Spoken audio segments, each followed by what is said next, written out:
Triac's back on. This time I went with the screw bolt washers, lock washers. It's well secure. Put thermal paste under it. I put this heat sink plaster underneath the heat sink right here. It's well secured. Like I told you, this is your opto coupler. I checked. I don't have one. It's coming in Friday. This Triac, right? Let me turn this fan off. This is very annoying. Okay. I did check the Triac. It tests good. Before I put it on and after I put it on, all your relays have tested good, have been removed and tested. All capacitors were removed and tested, capacitance and ESR. These two had bad ESRs, so they were replaced. These were good.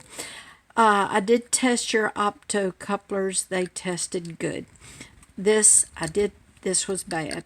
Your resistors, one leg was removed. They were tested and they test good. This is a capacitor right here. It tests good too. Alright.